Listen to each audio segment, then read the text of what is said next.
인류와 영원히 같이 존재할 존재이기 때문이다. 뭔 소리야? 지난 편에서 컴퓨터 바이러스가 악성 코드가 되기까지 진화의 역사를 함께 살펴보았는데요. 이러한 바이러스에 맞서 어떻게 치료하고 예방할 수 있을까요? 이번 편에서는 컴퓨터 바이러스의 치료와 예방에 대해서 말씀드릴까 합니다.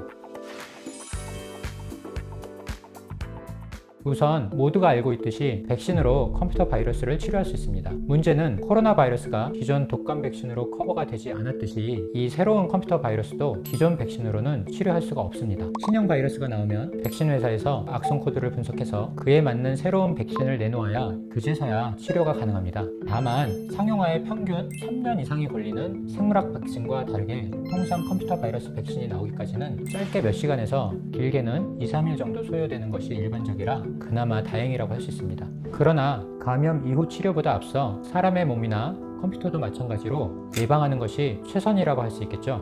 코로나 바이러스 예방 수칙은 약간 불편하기는 하지만 감염되고 난 이후의 고통을 생각하면 그리 어렵지 않은 수칙들입니다. 컴퓨터 바이러스로부터 우리 자신을 지키는 것도 마찬가지입니다.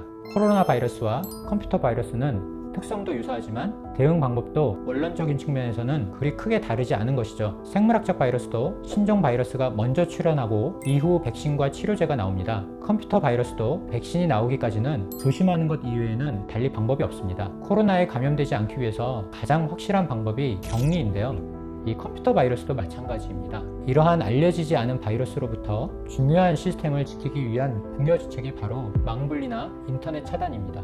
제가 한 10년 전에 이 망분리 대책을 처음 접했을 때 누구 아이디어인지 무식한 방법이라고 생각했었는데요. 지금은 이 망분리 인터넷 차단이 당연하게 여겨집니다. 코로나 바이러스 이후 세계를 예측하는 많은 글들을 읽을 수 있습니다. 공통적으로 말하는 팩트 중 하나가 새로운 바이러스는 또다시 인류에게 닥쳐올 거라는 겁니다. 역사적으로 스페인 독감, 메르스, 사스가 있었고 지금은 코로나 바이러스가 있듯이 말이죠. 바이러스는 인류의 탄생 이전부터 존재했고 또 앞으로도 인류와 영원히 불가피하게 같이 할 존재이기 때문입니다. 컴퓨터 바이러스도 마찬가지입니다. 컴퓨터와 같이 탄생했으며 컴퓨터가 존재하는 한 악성 코드는 그 방식과 형태를 변형해 가면서 존재할 것입니다. 특히 컴퓨터와 정보가 돈이 되는 현실에서는 악성 코드는 더더욱 치밀하고 정교하게 발전할 것입니다. 네버 기브업, 영국의 윈스턴 처칠이 옥스퍼드 대학의 졸업식장에서 했던 유명한 연설 문구지만 이것은 해커들의 속성이기도 합니다. 이런 현실을 반영하듯이 전 세계에서 발견되는 악성 코드는 10억 개 이상으로 증가하는 추세에 있음을 알 수 있습니다. 알려지지 않은 취약점을 이용한 악성 코드는 현재 대응에는 한계가 있습니다. 코로나 바이러스가 먼저 등장한 이후에 백신과 치료약을 찾을 수밖에 없는 것과 마찬가지입니다.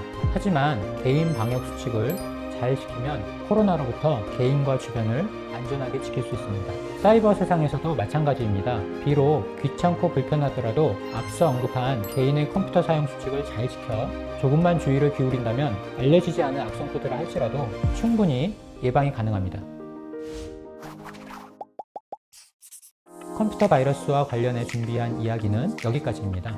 삼성 SDS는 기능화, 고도화되어가는 악성 코드, 바이러스로부터 오는 보안 위협을 효과적으로 대응할 수 있는 검증된 보안 솔루션과 서비스를 보유하고 600여 개의 다양한 고객사 보안을 책임지고 있습니다.